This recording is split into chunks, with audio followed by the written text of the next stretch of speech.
Hello student, स्वागत है आप सभी का CGPSC ABCD में। उम्मीद है आप सब बहुत अच्छे से होंगे और आप सभी की तैयारी भी बहुत अच्छे से चल रही होगी, क्योंकि अब मुश्किल से हमारे पास 10 दिन का समय हो गया हो, समय बचा हुआ है। ठीक है ना। तो आप सभी का रिवीजन भी ऑलमोस्ट कंप्लीट हो गया होगा और ज़्यादा से ज़्यादा क्वेश्चंस को लगा रहे होंगे। ठीक है। और मैं ये चाहता हूँ कि पुराने जो क्वेश्चन है उसको नहीं, क्योंकि वो सारे लोग बना लेंगे, कुछ नए क्वेश्चंस को आप ट्राई करना है। ठीक है ना। इसीलिए मैं नए नए क्वेश्चन जो है बिल्कुल नए प्रश्न आपके लिए बना कर ला रहा हूँ सारे टॉपिक्स पे। ठीक है। आपको ये वीडियो कैसा लग रहा है, क्वेश्चंस का पैटर्न कैसा लग रहा है, आप कमेंट बॉक्स में अवश्य बता सकते हैं। ठीक है। तो आज का जो वीडियो है वो बस्तर के काकतीय वंश, ठीक है, या फिर चालुक्य वंश भी कहते हैं, उसके इतिहास पर संबंधित है। इसमें हम टोटल 15 क्वेश्चंस को करेंगे। ठीक है। इसमें टोटल हम 15 क्वेश्चंस को करेंगे। ठीक है। 15 क्वेश्चन जो है बहुत ही ज़्यादा महत्वपूर्ण है। अगर आप इतने 15 क्वेश्चंस को करते हैं तो ऑलमोस्ट जो ये जो टॉपिक है आपका कंप्लीट हो जाएगा। ठीक है ना। तो चलिए हम पहला क्वेश्चन की ओर बढ़ते हैं और देखते हैं कि पहला क्वेश्चन क्या है। और आप वीडियो को पॉज करके भी इस सारे क्वेश्चंस को लगाएंगे और लास्ट में ये बताएंगे कि किसका कितना सही है। ठीक है ना। चलिए देखते हैं क्वेश्चन नंबर 1 क्या है। प्रश्न क्रमांक 1 है कि काकतीय वंश से संबंधित कथनों पर विचार करें। पहला, काकतीय वंश के छत्तीसगढ़ शाखा का संस्थापक गणपति था। इस वंश का शासन क्षेत्र बस्तर क्षेत्र था और इस वंश के अंतिम शासक जो थे वो प्रवीर चंद्र भंजदेव थे। ये तीनों में से कौन कौन सा कथन जो है सत्य है, क्योंकि हमको सत्य कथन का पहचान करके उचित विकल्प का चयन करना है। ठीक है ना। देखिए अब देखते हैं कि क्या होगा। देखिए काकतीय वंश का जो छत्तीसगढ़ का शाखा था उसका संस्थापक गणपति नहीं था, इसलिए जो हमारा पहला कथन है वो गलत होगा। ठीक है ना। काकतीय वंश का जो छत्तीसगढ़ का शाखा था उसके जो संस्थापक थे वो थे अन्नम देव। ठीक है। कौन थे? अन्नम देव थे। और अच्छा, गणपति कौन था? तो जो ये जो चालुक्य वंश है, वारंगल का जो चालुक्य वंश था, ठीक है, वारंगल, ठीक है, वारंगल का जो चालुक्य वंश था उसके संस्थापक कौन थे? गणपति थे। ठीक है ना। इस चालुक्य वंश को काकतीय वंश के नाम से भी जाना जाता है। ठीक है। वारंगल का जो चालुक्य वंश था उसी का जो शाखा है वो छत्तीसगढ़ के अंदर आके ये अन्नम देव जो है एक नए राजवंश का छत्तीसगढ़ के अंदर जो है स्थापना करते हैं, जो कि काकतीय वंश का ही, ये चालुक्य वंश का ही एक भाग होता है। ठीक है ना। तो पहला कथन जो यहाँ पे गलत है। दूसरा, इस वंश का शासन क्षेत्र बस्तर था, ये वाला जो कथन है हमारा सही है। ठीक है ना। शासन क्षेत्र बस्तर बोल लीजिए। बस्तर के साथ साथ चक्रकोट, क्योंकि बस्तर का ही लगभग ये पुराना नाम है, उसी के आसपास का क्षेत्र है। ठीक है ना। बस्तर, चक्रकोट या फिर भ्रमरकोट। ठीक है, भ्रमरकोट, ये सारे क्षेत्र जो है ये एक ही बस्तर के आसपास के क्षेत्र ही, पूरा इलाका जो है इस सारे नामों से जाना जाता है। तो ये क्षेत्र जो था वो काकतीय वंश का था। ठीक है। और इस वंश का जो अंतिम शासक प्रवीर चंद्र भंजदेव थे, तो ये वाला कथन भी हमारा सही है। ठीक है ना। तो इस प्रकार अगर हम देखें तो कथन नंबर 2 और 3 सत्य है, अतः ऑप्शन नंबर डी जो है हमारा सही आंसर होगा। ठीक है ना। इतना चीज़ समझ में आना चाहिए। ठीक है। जो इसका, ठीक है, अब चलिए हम क्वेश्चन नंबर, देखिए एक चीज़ और देख लेंगे। जो काकतीय वंश था ना, इनकी जो कुल देवी थी, ठीक है, काकतीय वंश की जो कुल देवी हैं वो कौन है भाई? आप सभी को पता होगा, दंतेश्वरी देवी। ठीक है, कौन है?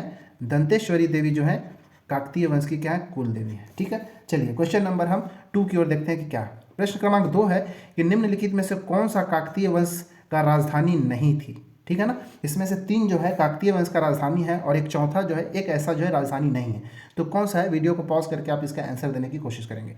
ठीक है। जगदलपुर, मंधोता, बस्तर और कोटपाड़, इसमें से कौन सा जो नहीं था? तो इसका सही आंसर क्या होगा? ऑप्शन नंबर डी, जो कोटपाड़ है वो काकतीय वंश की राजधानी नहीं थी। ठीक है ना।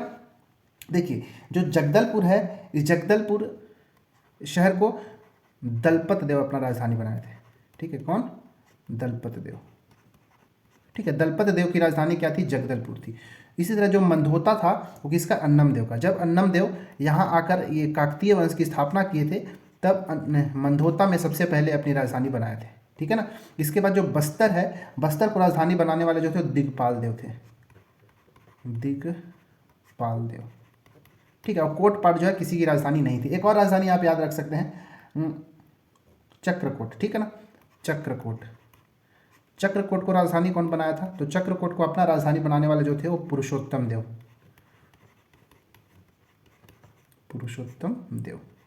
ठीक है। तो इन सारे राजधानियों को और उससे संबंधित जो काकतीय शासक है उनके नामों को याद रखना है। ठीक है, कि किस समय किसकी राजधानी थी। ठीक है। चलिए प्रश्न क्रमांक 3 देखते हैं कि क्या है। देखिए कुछ बस्तर के साइड का जो लोकगीत है ना, उन लोकगीतों में इस वंश को चालकी वंश या फिर चालुक्य वंश के भी नाम से जाना जाता है। ठीक है, चलिए प्रश्न क्रमांक 3। प्रश्न क्रमांक 3 है कि निम्नलिखित काकतीय शासकों को उनके कार्यकाल के अनुसार व्यवस्थित करें। ठीक है, उनके कार्यकाल के अनुसार व्यवस्थित करें कि कौन पहले है और कौन उनके बाद आते हैं। ठीक है, पहला है प्रतापराज देव लिख देते हैं। ठीक है, इनके जो लास्ट में जो देव शब्द आते थे लगभग, प्रतापराज देव, भैरव देव, पुरुषोत्तम देव और नरसिंह देव, इनसे इन सब का जो कार्यकाल है उसके अनुसार इन सबको अरेंज करना है। ठीक है ना, देखिए इनमें जो अगर इन सब का कार्यकाल, लेकिन कार्यकाल कितना का याद रखेंगे, फिर भी जो कॉमन है उन सभी के कार्यकाल को आपको याद होना चाहिए। ठीक है, जैसे पुरुषोत्तम देव, जो पुरुषोत्तम देव हैं इनके कार्यकाल जो है ये 1468 से लेके 1534 तक थे। ठीक है ना, 1534 तक। ठीक है, इसके बाद भैरव देव का जो कार्यकाल है वो 1410 से लेके 1468 तक के थे। ठीक है ना, प्रताप राजदेव का कार्यकाल जो है ये 1600 ईस्वी के आसपास, 1602 से लेके 1625 तक है, 1602 से लेके 1625 तक। और जो नरसिंह देव हैं इनका है 1558 से लेके 1602 तक। ठीक है, अब हम इसको अच्छे से अरेंज कर सकते हैं उनके कार्यकाल के अकॉर्डिंग। तो इसमें अगर देखेंगे तो जो सबसे पहले क्या आ रहा है, भैरव देव हैं, सबसे पहले उनका कार्यकाल आ रहा है 1410 से 1468 तक। ठीक है, तो ये पहले नंबर पे आ जाएंगे भैरव देव। इसके बाद 1468 से लेकर 1534 तक कौन, पुरुषोत्तम देव। इसके बाद आ जाएंगे 15 ये नरसिंह देव, तो 2, 3, 4 और लास्ट में क्या आ जाएगा हमारा ये प्रताप राजदेव जो है चौथे नंबर पे। ठीक है, तो इसका कौन सा ऑप्शन होगा भाई, 2, 3, 4, 1। ठीक है, ऑप्शन नंबर ए जो है हमारा राइट होगा। ठीक है ना, तो ये आपका कार्यकाल जो है इसका याद होना चाहिए। ठीक है, इन्हीं में से कुछ और भी शासकों का नाम, जैसे कि आपको प्रवीर चंद्र भंजदेव का नाम उनका याद होना चाहिए, फिर रुद्र प्रताप देव का कार्यकाल आपको याद होना चाहिए, भैरम देव का, भोपाल देव का, ये इन सब का भी याद होना चाहिए, क्योंकि ये सब क्वेश्चन यहाँ से बनते हैं। ठीक है, और एक क्वेश्चन जो पूछा गया था जो जिसमें कम से कम 7 से 8 शासकों को दे दिया था नाम, और उनको अरेंज करने के लिए दिया था उनके कार्यकाल के अकॉर्डिंग। तो मैं तो ये कहूँगा कि एग्जाम में जाने से पहले इनके जो कार्यकाल है उनसे संबंधित 1-2 क्वेश्चन को आप लगा लेंगे। ठीक है, बहुत इंपॉर्टेंट यहाँ से क्वेश्चन बनता है और कन्फ्यूजन वाला। ठीक है, क्वेश्चन नंबर 4 देखते हैं। प्रश्न क्रमांक 4 है, निम्नलिखित विकल्पों में असुमेलित का चयन करना है, बताना है कि कौन सा जो है ये सुमेलित नहीं है। ठीक है ना, देखिए बारसूर के छिंदक नागवंशीय शासक हरिश्चंद्र को हराया था अन्नम देव, क्या ये सही है क्या?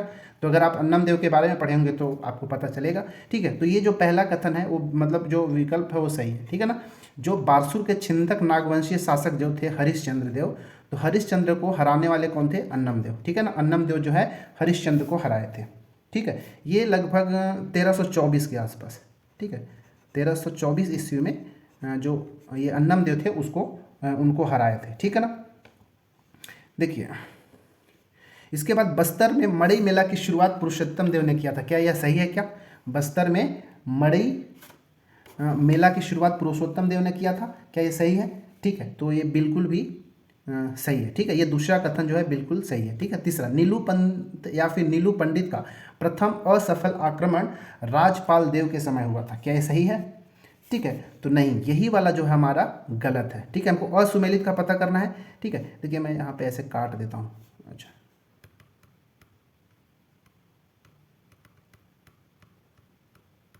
ठीक है, मतलब ये अन्नम देव का ये था 1324 में। ठीक है, 1324 ईस्वी में उसको हराए थे। ठीक है, इसके बाद मतलब ये वाला पहला कथन भी हमारा सही था, ये दूसरा कथन भी सही था। ये जो तीसरा है नीलू पंडित या फिर नीलू पंत का जो प्रथम आक्रमण राजपाल देव के समय नहीं हुआ था, तो ये वाला जो हमारा जो ऑप्शन नंबर सी असुमेलित है। ठीक है, और जो चौथा है प्रथम जनजातीय विद्रोह हल्पा विद्रोह किसके समय हुआ था? अजमेर सिंह के समय हुआ था, ये ठीक है। ठीक है, तो जो नीलू पंत का जो आक्रमण हुआ था वो राजपाल देव के समय नहीं हुआ था। ठीक है, ये जो है दलपत देव के समय हुआ था। ठीक है, इसके समय ये दलपत देव, ठीक है, दलपत देव के समय नीलू पंडित या नीलू पंत का प्रथम आक्रमण हुआ था। देखिए क्या बोलते हैं, ये मराठा शासक जो कि भोसला जो शासक थे, क्या बोलते हैं, उन्हीं का एक सेनापति थे जिनका नाम था नीलू पंडित या फिर नीलू पंत कहा जाता है। उन्हीं का आक्रमण जो है दलपत देव के समय हुआ था। ठीक है, एक चीज़ याद रखना चाहिए आपको। देखिए अब यहाँ पे क्या देखें कि प्रथम जनजातीय विद्रोह किसके समय, जो हलबा विद्रोह, देखिए प्रथम जनजातीय विद्रोह जो है हलबा विद्रोह है वो अजमेर सिंह के समय हुआ था। ठीक है, बासुक के छिंदक नागवंशी शासक हरिश्चंद्र को किसने हराया था, अन्नम देव ने हराया था 1324 ईस्वी में। ठीक है ना। एक चीज़ और यहाँ पे याद रखिएगा अन्नम देव के बारे में, अगर याद रखेंगे तो डंकनी शंखनी नदी के तट पर दंतेश्वरी मंदिर का निर्माण भी इन्होंने ही करवाया था। ठीक है ना, डंकनी शंखनी नदी के संगम पर दंतेश्वरी मंदिर का निर्माण किसने कराया था, अन्नम देव ने ही कराया था। ठीक है, इसके बाद पुरुषोत्तम देव जो है वो मड़ई मेला की शुरुआत किए थे, जो बस्तर में जो गोंचा पर्व मनाया जाता है। ठीक है, रथ यात्रा और गोंचा पर्व, रथ यात्रा और गोंचा पर्व, इसकी शुरुआत भी किसने किया था, पुरुषोत्तम देव ने ही किया था। ठीक है, पुरुषोत्तम देव के क्या हुआ था कि एक बार ये जगन्नाथपुरी गए थे। ठीक है ना, ये भगवान जगन्नाथ के बहुत बड़े भक्त थे, उपासक थे। ठीक है, एक बार जगन्नाथपुरी गए थे तो पुरी का एक शासक जो थे उनको रथ दिया था एक। ठीक है, उनको एक रथपति का उपाधि दिया था, किसको, पुरुषोत्तम देव को। ठीक है, ये नाम एग्जाम में पूछा गया। ठीक है, पुरुषोत्तम देव को रथपति का उपाधि दिया था और 16 पहियों वाला एक रथ भी इनको प्रदान किया था। ठीक है, तो इतना सारा चीज़ इनको पता होना चाहिए इनके बारे में। फिर नीलू पंडित या नीलू पंत का तो ये दलपत देव के समय हो गया। दलपत देव के समय अगर कुछ याद रखना है तो रख सकते हैं कि सन 1770 में इन्होंने जगदलपुर को राजधानी बनाया था। मैं शुरू में भी बताया 1770 ईस्वी में जगदलपुर को दलपत देव ने अपनी राजधानी बनाया था। ठीक है, इन्होंने एक दलपत सागर तालाब का भी निर्माण करवाया था दलपत देव ने। उस तालाब का पुराना नाम भूपाल तालाब था। ठीक है ना, भूपाल तालाब। देखिए बंजारों का बस्तर में जो व्यापार और नमक सभ्यता का प्रसार जो इन्हीं के समय हुआ था, दलपत देव के समय। क्या बोल रहा हूँ कि बंजारों का, यहाँ पे लिख दूँ क्या, बंजारों का बस्तर में व्यापार। ठीक है, बंजारों का बस्तर में व्यापार और नमक सभ्यता का प्रसार, और नमक सभ्यता का प्रसार, ये सब किसके समय हुआ था, ये दलपत देव के समय हुआ था। ठीक है, दलपत देव के समय ये सारा चीज़ हुआ था। ठीक है, चलिए अब देखते हैं हम नेक्स्ट क्वेश्चन के। देखिए अजमेर सिंह के समय क्या हुआ था, हलबा विद्रोह हुआ था, ये चीज़ आपको पता होना चाहिए। जो अजमेर सिंह है ना, इनको क्रांति का मसीहा के नाम से जाना जाता है। ठीक है, हलबा विद्रोह जो कब हुआ था, ये भी अगर डेट याद रखिए तो रखिए 1774 ईस्वी में। ठीक है, 1774 ईस्वी में छत्तीसगढ़ का प्रथम जनजातीय विद्रोह हलबा विद्रोह हुआ था अजमेर सिंह के समय। ठीक है ना, और अजमेर सिंह को क्रांति का मसीहा कहा जाता है। ठीक है, चलिए क्वेश्चन नंबर 5 देखते हैं। अब प्रश्न क्रमांक 5 है कि निम्नलिखित में से किस काकतीय शासक को प्रौढ़ प्रताप चक्रवर्ती की उपाधि दी गई थी। ठीक है ना, किस काकतीय शासक को प्रौढ़ प्रताप चक्रवर्ती की उपाधि दी गई थी, हमको ये बताना है। ठीक है, तो इसका पुरुषोत्तम देव, राजपाल देव, वीर सिंह देव या फिर दिक्पाल देव, किसको। इसका सही आंसर क्या है, आप सभी को ये पता होगा क्योंकि बहुत ही कॉमन और इजी क्वेश्चन है। इसका सही आंसर है ऑप्शन नंबर बी, राजपाल देव को प्रौढ़ प्रताप चक्रवर्ती राजा की उपाधि दी गई थी। ये चक्रवर्ती नहीं, चक्रवर्ती होगा। ठीक है ना, इनको एक अन्य नाम भी है इनका, अगर याद रखना चाहे तो रक्षपाल देव, रक्षपाल देव। ठीक है, रक्षपाल देव कहा जाता है। देखिए जो ये राजपाल देव थे ना, इनका विवाह ना 2 राजकुमारियों से हुआ था, जिनका नाम है बघेलिन और चंदेलिन। ठीक है, इनका 2 राजकुमारियों से विवाह हुआ था, बघेलिन और दूसरी का नाम है चंदेलिन। ठीक है, इन दोनों से इनका विवाह होता है। ठीक है, चलिए देखिए ये पुरुषोत्तम देव थे, इनको मैं भी बताया था कि इनको रथपति के नाम से भी जाना जाता है, क्योंकि जो पुरी का एक राजा था, इन्होंने इनको रथ प्रदान किया था। ठीक है ना, और देखिए एक चीज़ और याद रखिएगा, जो पुरुषोत्तम देव है ना, इन्होंने अपनी राजधानी, क्योंकि अन्नम देव जब आए थे तो अपनी राजधानी कहाँ रखे थे, मंधोता रखे थे। ठीक है ना, तो ये जो पुरुषोत्तम देव है अपनी राजधानी मंधोता से ट्रांसफ़र करके मंधोता से चक्रकोट ले आए थे। ठीक है, ये याद रखिएगा। ठीक है, मंधोता से चक्रकोट अपनी राजधानी को पुरुषोत्तम देव लेकर आ गए थे। ठीक है, वीर सिंह देव जो है ना, राजपुर में एक किले का निर्माण कराए थे। ठीक है, राजपुर में जो दुर्ग है या फिर किला है, उसका निर्माण किसने कराया था, वीर सिंह देव ने कराया था। और जो ये दिक्पाल देव है ना, दिक्पाल देव, ये क्या किए थे, पहले भी बता चुका कि अपनी राजधानी को, देखिए जो अन्नम देव थे वो मंधोता में राजधानी बनाए, इसके बाद जो पुरुषोत्तम देव आए जो, वो मंधोता से राजधानी को कहाँ कर दिए, चक्रकोट कर दिए। और इसके बाद जो दिक्पाल देव आए वो राजधानी को चक्रकोट से कहाँ कर दिए, बस्तर। ठीक है, राजधानी को चक्रकोट से बस्तर को स्थानांतरित कर दिया। ठीक है ना, इतना चीज़ आपको कम से कम पता होना चाहिए। प्रश्न क्रमांक 6, कोटपाड़ की संधि के विषय में क्या सही है? कोटपाड़ की संधि के विषय में क्या सही है वो बताना है। ठीक है, देखिए जो दलपत देव थे ना, चलिए पहले इसको हम करेक्ट करते हैं, इसके बाद स्टोरी बताता हूँ। पहला कथन है कि यह संधि दरिया देव, जयपुर नरेश, विक्रम देव, जयपुर ये उड़ीसा में पड़ेगा ना, हालांकि ये जयपुर ऐसे वाला जयपुर है। ठीक है, विक्रम देव और मराठों के मध्य समझौता हुआ था। ठीक है, क्या है था सतन कथन सत्य का? तो बिल्कुल सही है, पहला कथन सही है। ये जो कोटपाड़ की संधि हुई थी वो दरिया देव, फिर जयपुर नरेश विक्रम देव और मराठों के बीच में हुआ था। अगर अंग्रेज भी अगर आपको ऑप्शन में देते ब्रिटिश, तो वो भी लगा सकते हैं। दूसरा, यह संधि 6 अप्रैल 1778 ईस्वी को हुआ था। क्या ये सही है क्या? तो बिल्कुल सही है। ये दोनों कथन यहाँ पे हमारा सही है। इस प्रकार जो ऑप्शन नंबर सी है हमारा राइट होगा। ठीक है, कि 1 और 2 कथन दोनों जो है सही है। ठीक है, देखिए जो दलपत देव हैं, ठीक है, दलपत देव का कार्यकाल जो था 1731 से लेकर 1774 तक था। ठीक है, इनके 2 पुत्र हुए, एक का नाम हुआ अजमेर सिंह, एक का नाम हो गया अजमेर सिंह और दूसरे का नाम हो गया दरिया देव। ठीक है, इन दोनों के बीच में ना सत्ता के लिए संघर्ष शुरू हो जाता है। ठीक है ना, किनके बीच में? अजमेर सिंह और दरिया देव है, इन दोनों में सत्ता के लिए संघर्ष शुरू हो जाता है। और फिर जो दरिया देव होते हैं, जब अजमेर सिंह को पराजित नहीं कर पाते हैं, तो उसी में क्या करते हैं, ये मराठा और फिर जयपुर नरेश जो विक्रम देव उनका, मराठा और ब्रिटिश सरकार या इन तीनों से क्या करते हैं, वो सहयोग करते हैं। ठीक है, अब सहयोग करने के बाद क्या होता है, जो दरिया देव होते हैं वो जीत जाते हैं, विजित हो जाते हैं। अब कोई सहयोग किया है तो उसके बदले कुछ तो उम्मीद करेगा, तब जाके क्या होता है, 6 अप्रैल 1778 ईस्वी को कोटपाड़ की संधि होती है। और इस कोटपाड़ की संधि में जो विक्रम देव था, ये जयपुर नरेश जो विक्रम देव था, ठीक है, जयपुर नरेश विक्रम देव को क्या बोलते हैं, कोटपाड़ का जो क्षेत्र होता है इसको दे दिया जाता है। ठीक है, कोटपाड़ का क्षेत्र, साथ ही साथ में चुपचूड़ा और पोड़ागढ़ भी दे दिया जाता है। पोड़ागढ़, ये सारा क्षेत्र किसको दे दिया जाता है, विक्रम देव को दे दिया जाता है। और जो मराठा होते हैं, ठीक है, मराठा, उनको 59,000 टकोली वार्षिक देने का वादा करता है। ठीक है ना, और यहाँ पर अगर देखेंगे तो दरिया देव के शासन काल में ही पहली बार ऐसा होता है कि जो बस्तर क्षेत्र होता है वो मराठों के अधीन चला जाता है। ठीक है ना, पहली बार किसके, मराठों के अधीन चला जाता है। या फिर यह कह सकते हैं कि दरिया देव के शासन काल में ही जो बस्तर था वो छत्तीसगढ़ का अभिन्न अंग बन के तैयार हो गया। ठीक है, तो ये क्वेश्चन नंबर हमारा 6 था। चलिए प्रश्न क्रमांक 7 की ओर बढ़ते हैं।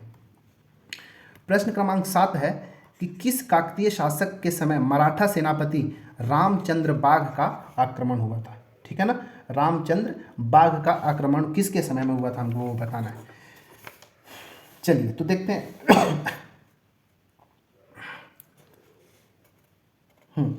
चलिए, किस काकतीय शासन के समय ये जो छत्तीसगढ़ में रामचंद्र जो मराठा सेनापति थे रामचंद्र बाघ, उनका आक्रमण हुआ था, हमको ये बताना है। ठीक है, चलिए देखिए क्या होता है कि अच्छा ऑप्शंस क्या क्या है, भूपाल देव, महिपाल देव, भैरम देव और रुद्र प्रताप देव।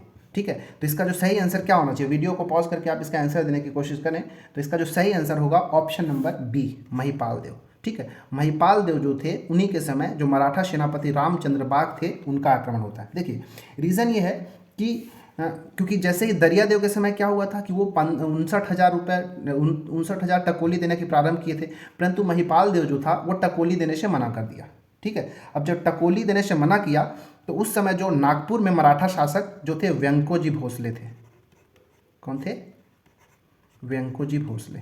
व्यंकोजी भोसले प्रत्यक्ष शासन तो छत्तीसगढ़ में आके करते नहीं है। ठीक है, तो ये नागपुर से शासन कर रहे होते हैं, तो इन्हीं का एक सेनापति होते हैं कौन, रामचंद्र बाघ। तो टकोली जब ये महिपाल देव नहीं देते हैं तो रामचंद्र बाघ जो है वो आक्रमण करते हैं किसके ऊपर, महिपाल देव के ऊपर।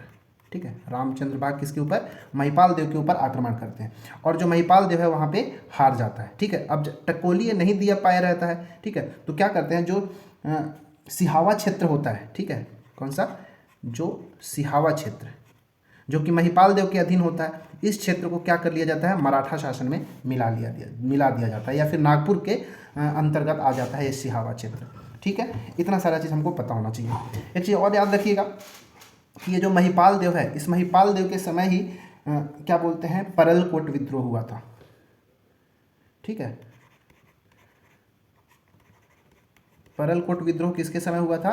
महिपाल देव के समय हुआ था। ये 1824-25 के आसपास हुआ था, ठीक है ना, 1824 से 25 के आसपास हुआ था, ठीक है ना। चलिए अब देखते हैं आगे कि क्वेश्चन नंबर 8 क्या है, ठीक है। क्वेश्चन नंबर 8, क्वेश्चन नंबर 8 है कि निम्नलिखित कथनों को पढ़ें। भूपाल देव की पत्नी जुगराज कुंवर का विद्रोह रानी चोरिस के विद्रोह के नाम से जाना जाता है, ठीक है। दूसरा, इस विद्रोह में जुगराज कुंवर का विजय होता है। दोनों में से कौन सा कथन जो है सही है? केवल दो, केवल एक और दो, दोनों और इनमें से कोई नहीं। इसका सही आंसर जो है ऑप्शन नंबर ए, ठीक है। ऑप्शन नंबर ए इसका राइट आंसर होता है, ठीक है। ऑप्शन नंबर ए मतलब कथन दो सही केवल है, केवल ये वाला कथन सही और पहला कथन जो है गलत। देखिए, जो जुगराज कुंवर है वो भूपाल देव की पत्नी नहीं है, ठीक है, तो ये भूपाल देव नहीं होना चाहिए। जो जुगराज कुंवर है वो भैरम देव की पत्नी है,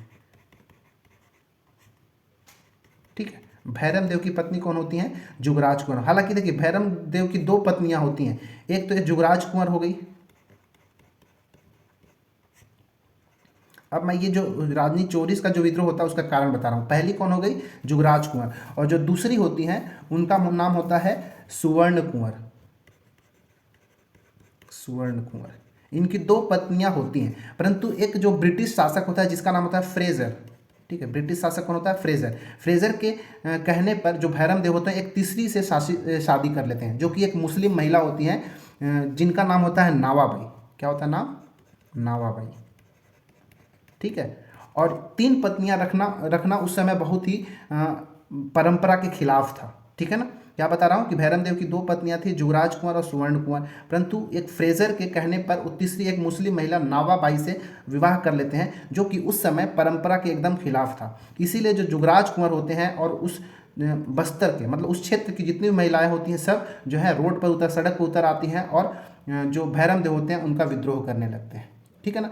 अंततः जो है ये भैरम देव को हार मानना पड़ता है, जो ब्रिटिश शासक ये होते हैं उनको हार मानना पड़ता है, और जो रानी चोरिस होते हैं, ठीक है, मतलब जुगराज कुंवर, ठीक है, जुगराज कुंवर और महिलाओं का विजय होता है, ठीक है। इसलिए जो कथन नंबर 2 है वो बिल्कुल सही है।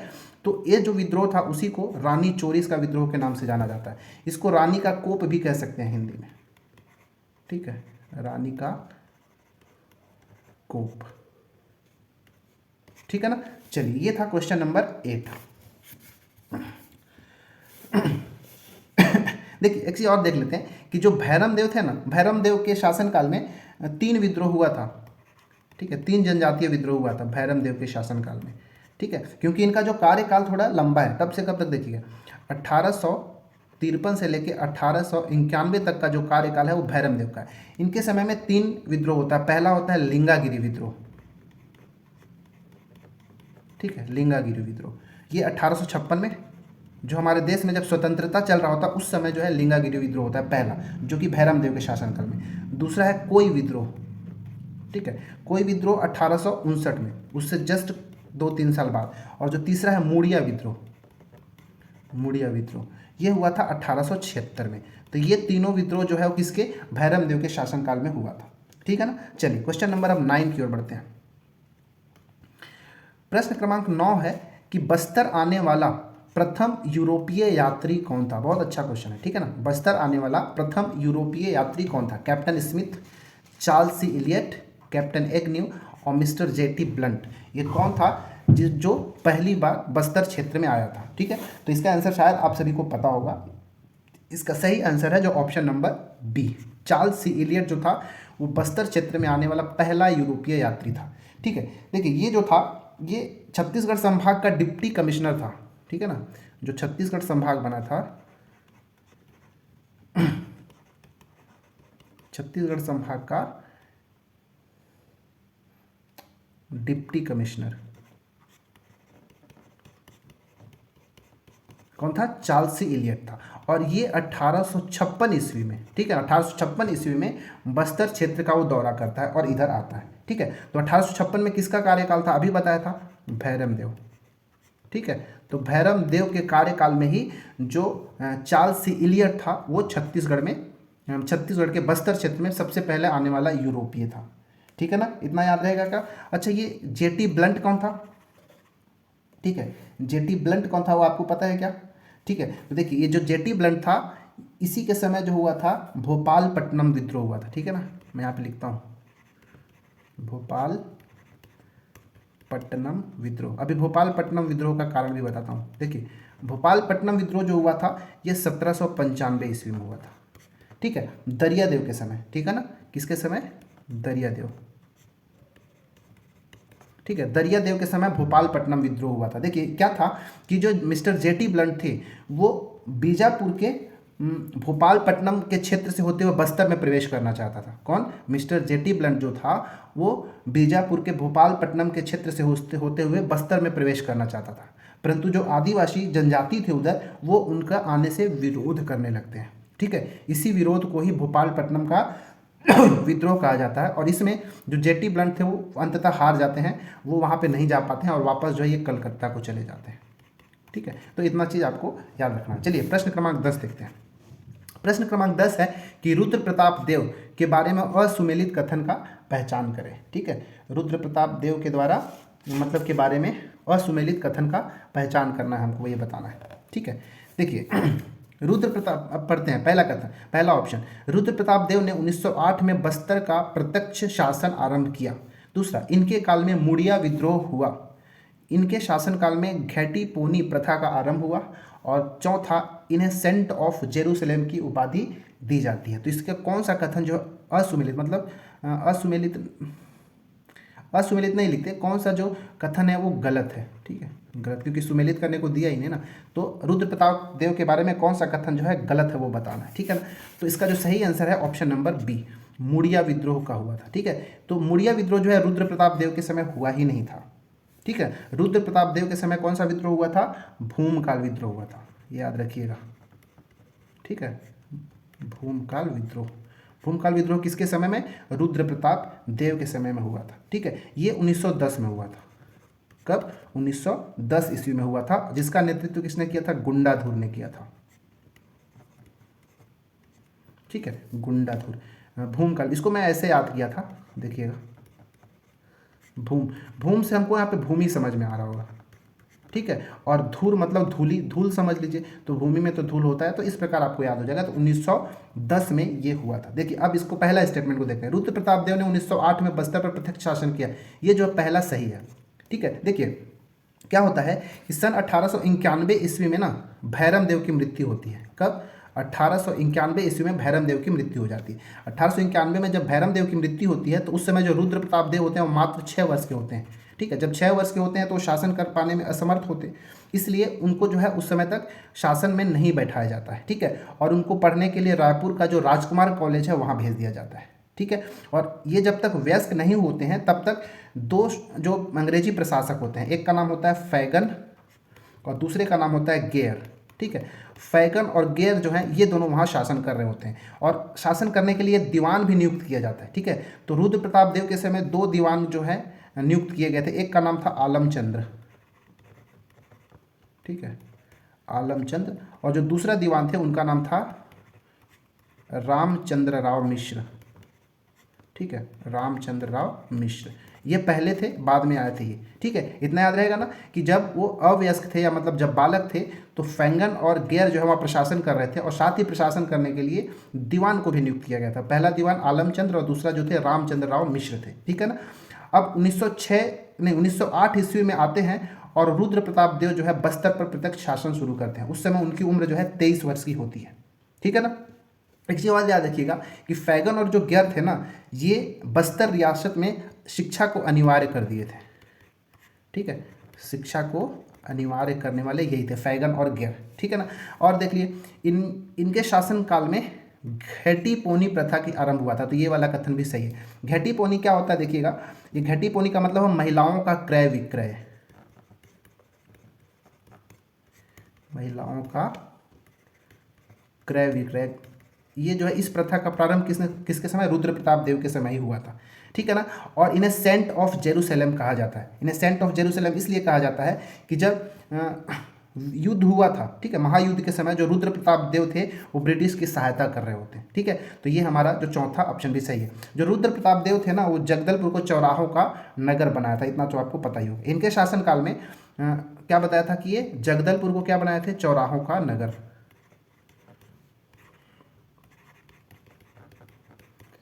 चौराहों का नगर, ठीक है। जो रुद्र प्रताप देव के समय एक व्यक्ति का नाम याद रखिएगा, बैजनाथ पांडा।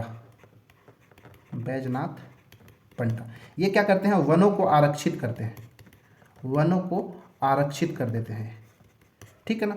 और 1921 ईस्वी में, सन 1921 ईस्वी में जो रुद्र प्रताप देव होते हैं उनकी मृत्यु हो जाती है, ठीक है ना। उनकी मृत्यु कब होती है, 1921 ईस्वी में हो जाती है। और इनकी एक पुत्री होती है जिनका नाम होता है प्रफुल्ल कुमारी देवी, ठीक है ना। जो रुद्र प्रताप देव हैं, इनकी पहली पत्नी जो होती है जिनका नाम होता है रानी चंद्र कुमारी, रानी चंद्र कुमारी देवी, ठीक है। इन्हीं के साथ जो पुत्री होती है इनकी, उनका नाम क्या होता है, प्रफुल्ल कुमारी देवी, ठीक है ना। तो 1921 ईस्वी में इनकी मृत्यु होता है, ठीक है। चलिए क्वेश्चन नंबर 11 की ओर बढ़ते हैं।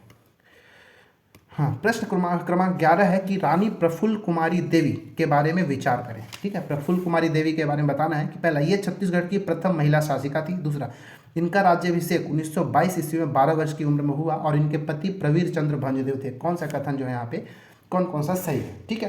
तो देखिए, पहला, ये छत्तीसगढ़ की पहली महिला शासिका थी, ठीक है, ये बिल्कुल सही है, ठीक है ना। पहला क्या है, सही है, पहला कथन।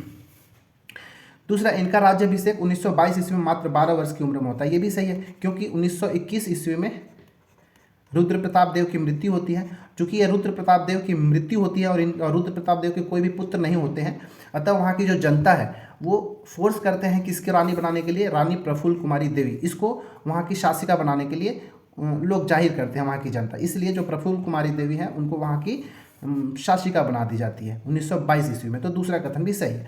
तीसरा, इनके पति प्रवीर चंद्र भंजदेव थे क्या, नहीं, ये गलत है, ठीक है। इस प्रकार हमारा पहला और दूसरा कथन सही है, इसलिए जो ऑप्शन नंबर सी है हमारा राइट आंसर होगा, ठीक है। इनके जो पति थे उनका नाम प्रवीर चंद्र भंजदेव नहीं था, इनके जो पति का नाम था, याद रखिएगा, मयूरभंज के एक महाराज थे जिनका भतीजा थे, जिनका नाम था प्रफुल्ल चंद्र भंजदेव, प्रफुल्ल चंद्र भंजदेव, ठीक है। और ये प्रफुल्ल चंद्र भंजदेव जो थे वही प्रफुल्ल कुमारी देवी की पति थे, ठीक है ना। 1927 ईस्वी में इन दोनों का विवाह हुआ था, 1927 ईस्वी में इन दोनों का विवाह हुआ था, ठीक है ना। तो इतना चीज़ आपको पता होना चाहिए। फिर बाद में महारानी जो होती हैं प्रफुल्ल कुमारी देवी, इनको एक बीमारी हो जाता है, अपेंडिसाइटिस की बीमारी हो जाती है। कौन सी, अपेंडिसाइटिस,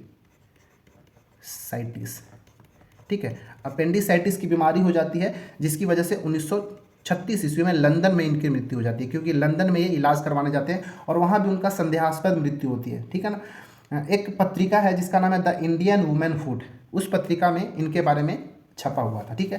अब चलिए, अब क्वेश्चन नंबर 12 देखते हैं। प्रश्न क्रमांक 12, लोहांडी गुड़ा तरंगनी, ठीक है, लोहांडी गुड़ा तरंगनी नामक ग्रंथ किस काकतीय शासक ने लिखी थी। बहुत अच्छा क्वेश्चन है, ये क्वेश्चन अभी तक कभी नहीं पूछा है, ठीक है, और ये नया भी है, ठीक है। लोहांडी गुड़ा तरंगनी नामक जो ग्रंथ है किस काकतीय शासक ने लिखी थी, पुरुषोत्तम देव, रुद्र प्रताप देव, प्रफुल्ल चंद्र भंजदेव या फिर प्रवीर चंद्र भंजदेव, किसने लिखा था।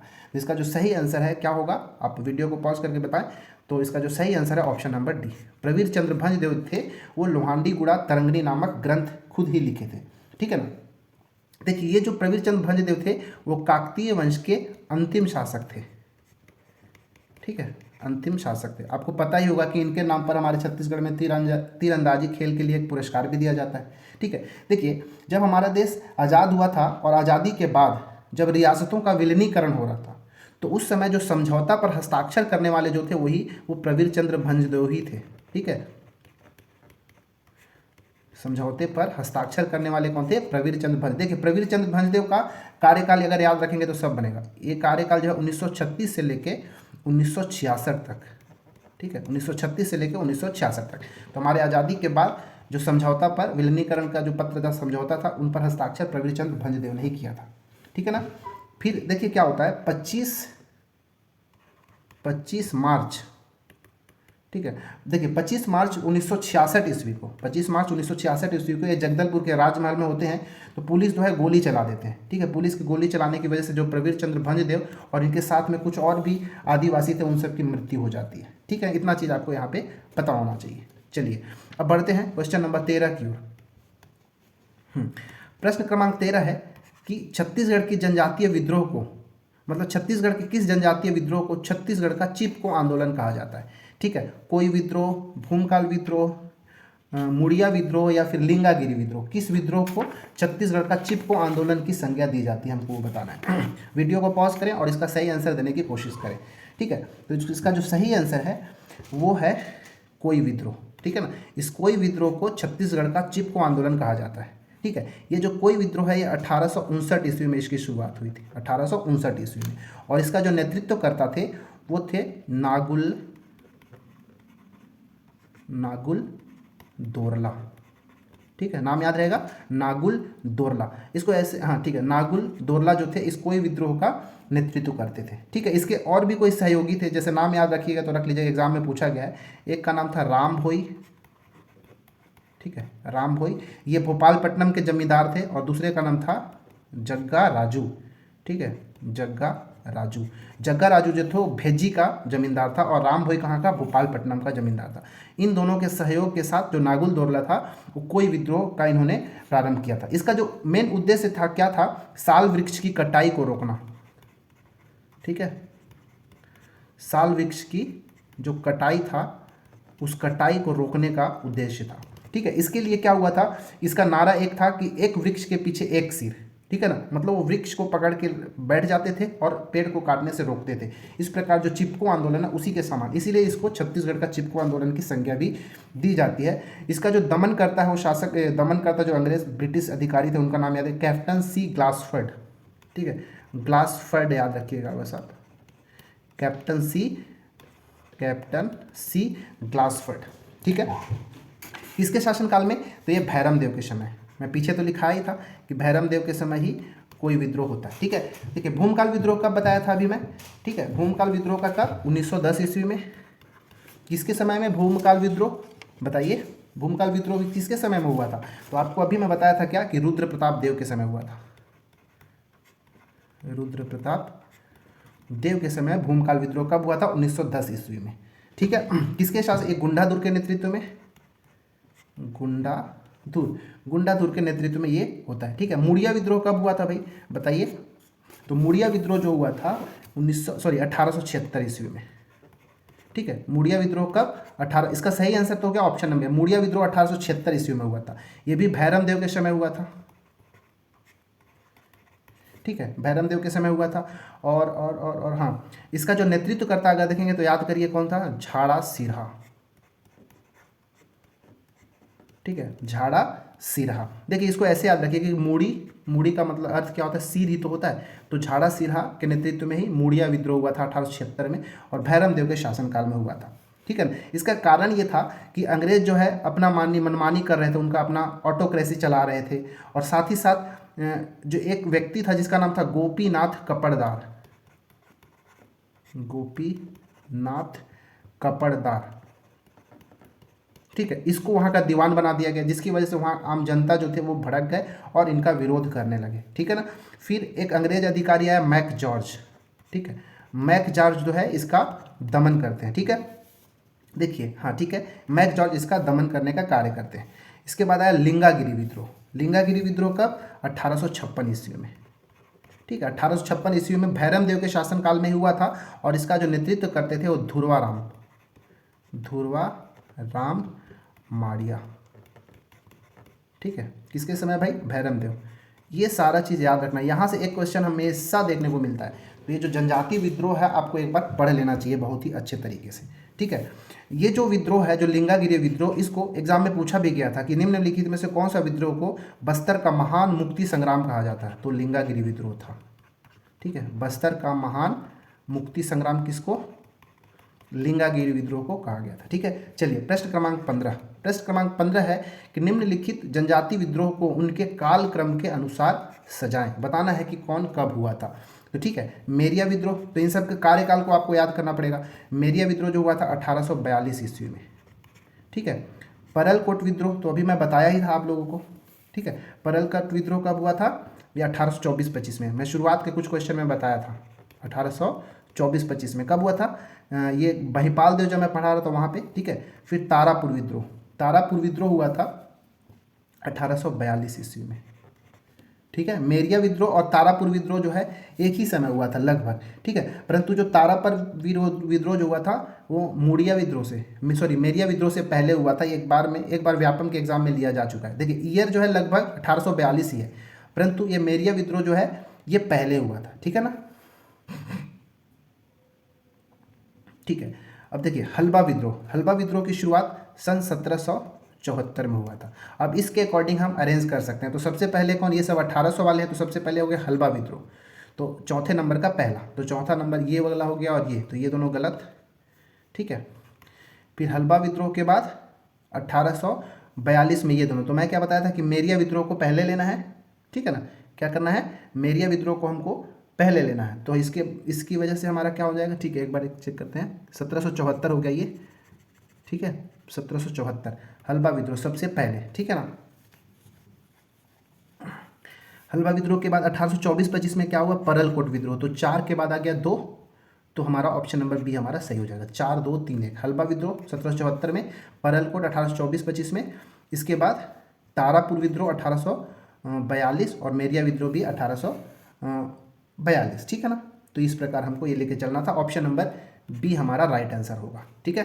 देखिए जो मेरिया विद्रोह हुआ था ये भूपाल देव के समय हुआ था, ठीक है ना। मेरिया विद्रोह जो है ये यहाँ पे मैं लिखता हूँ, ठीक है, मेरिया विद्रोह भूपाल देव के समय, और इसका जो नेतृत्व करता थे वो हिडमा मांझी, ठीक है, हिडमा मांझी, मेरिया विद्रोह, ठीक है। इसका जो मेन उद्देश्य था नर बलि प्रथा के विरोध में। जैसे हमको पता है कि जो दंतेश्वरी माता का मंदिर था वहाँ पे नर बलि दी जाती थी और उस नर बलि को ही मेरिया कहा जाता था, ठीक है। जो ब्रिटिश सरकार थी क्या किया था, उसका विरोध करने लगा था, अतः उनके विरोध में ही मेरिया विद्रोह चलाया गया था, ब्रिटिश शासन के विरोध में। तो उस समय जो ब्रिटिश दमन करता था उसका नाम याद रखिएगा, कैंपबेल, ठीक है ना। चलिए ये परलकोट विद्रोह कब, 1824-25 में हुआ था। ये कब हुआ था, महिपाल देव के समय, ठीक है, महिपाल देव के समय हुआ था 1824-25 में। और इसका जो नेतृत्व करता थे वो थे गेंद सिंह। कौन थे, गेंद सिंह जो थे इसका नेतृत्व करता थे। और जो गेंद सिंह है ना, इसको बस्तर का प्रथम शहीद कहा जाता है, भाई याद रखना है, ठीक है। ये जो है बस्तर का प्रथम शहीद, ठीक है। परलकोट विद्रोह का जो नेतृत्व करता है गेंद सिंह, और गेंद सिंह को बस्तर का प्रथम शहीद कहा जाता है, ठीक है। ये जो है रीज़न इसका ये था कि अबूझ माड़िया जनजाति को शोषण मुक्त करने से बचाने के लिए किया गया था। देखिए बाद में जो गेंद सिंह है उनको फांसी दे दी जाती है पकड़ के 20 जनवरी 1825 ईस्वी को, ठीक है, 20 जनवरी 1825 ईस्वी को इनको फांसी दे दी जाती है, ठीक है। अब बच गया तारापुर विद्रोह। तारापुर विद्रोह किसके समय, भूपाल देव के समय हुआ था, ठीक है। और इसका नेतृत्व करने वाला कौन था, दलगंजन सिंह, ठीक है। मैं कहाँ लिखूँ, स्पेस नहीं, यहाँ पे लिख देता हूँ, दलगंजन सिंह, ठीक है ना। दलगंजन सिंह के नेतृत्व में तारापुर विद्रोह हुआ था, ठीक है। चलिए अब ये देख लेते हैं लास्ट, हल्बा विद्रोह। हल्बा विद्रोह 1774 ईस्वी में हुआ था। शासक जो थे अजमेर सिंह, ठीक है, अजमेर सिंह के शासनकाल में हुआ था। और हालांकि अजमेर सिंह ही इसका नेतृत्व भी किए थे। याद करिए दरियादेव और ये अजमेर सिंह दोनों भाइयों के बीच में जब सत्ता का संघर्ष होने लगा तो ये अजमेर सिंह को पदच्युत कर दिया जाता है और दरियादेव को वहाँ का शासक बना दिया जाता है। तो ये अजमेर सिंह जो होते हैं इन हल्बा जनजातीय के लोगों को अपने साथ लेते हैं और हल्बा विद्रोह करते हैं 1774 ईस्वी में, ठीक है ना। इसमें हालांकि अजमेर सिंह की बाद में मृत्यु हो जाती है, ठीक है। और यही रीज़न होता है ये मतलब जो हल्बा विद्रोही के बाद जो है जो काकतीय वंश होता है उसका पतन शुरू हो जाता है, क्योंकि दरियादेव तो वापस से क्या करते हैं, उनमें कोटपाड़ की संधि के बाद सब इधर उधर दे देते हैं, फिर मराठा के अधीन चला जाता है, ब्रिटिश के अधीन चला जाता है, ठीक है ना। चलिए अब क्वेश्चन नंबर 15 की ओर बढ़ते हैं। हाँ, तो ये है क्वेश्चन नंबर 15 और ये हमारा आज का लास्ट प्रश्न होगा, ठीक है। तो असुमेलित का पहचान करना है, ठीक है। बाएं साइड में हमको प्रतीक दिया है, दूसरे साइड में कौन से विद्रोह में इस तरह का प्रतीक का यूज़ किया गया था हमको वो बताना है, ठीक है। तो पहला है आम वृक्ष की टहनी। तो आम वृक्ष की टहनी मुड़िया विद्रोह में किया गया था, मतलब ये वाला जो हमारा सही है, ठीक है। मुड़िया विद्रोह भैरम देव के समय झाड़ा सिरहा के नेतृत्व में किया गया था, ठीक है। तो उसमें प्रतीक के रूप में आम वृक्ष की टहनी का यूज़ किया गया था, अतः जो पहला कथन होगा मतलब पहला वाला जो विकल्प है वो सुमेलित है, ठीक है ना। दूसरा, लाल मिर्च और आम की टहनी का उपयोग क्या भूमकाल विद्रोह में किया गया था क्या? तो हाँ, किया गया था। ठीक है, दूसरा वाला भी हमारा सही है। भूमकाल विद्रोह के नेतृत्व में, भूमकाल विद्रोह कब हुआ था? 1910 में, रुद्र प्रताप देव के शासनकाल में, और नेतृत्वकर्ता कौन था? गुंडाधुर। ठीक है, तो लाल मिर्च और आम की टहनी का उपयोग किया गया था। ठीक है ना। तीसरा, मिट्टी के ढेले और धनुष बाण, ये कोई विद्रोह में नहीं, ये वाला कथन जो हमारा असुमेलित है, इसलिए हमारा जो सी आंसर होगा सही होगा। हालांकि देखिए, लाल मिर्च और आम टहनी के साथ साथ मिट्टी के ढेले और धनुष बाण का प्रयोग भी भूमकाल विद्रोह के अंदर ही हुआ था। ठीक है, ये कोई विद्रोह के अंदर नहीं हुआ था, इसलिए हमारा ऑप्शन सी जो है सही होगा। चौथा है धावड़ा वृक्ष की टहनी, ये परलकोट के विद्रोह में हुआ था, ये भी बिल्कुल सही है। ठीक है, तो हमारा जो ऑप्शन नंबर सी हमारा बिल्कुल राइट आंसर है। ठीक है, तो ये था आज का हमारा 15 क्वेश्चन।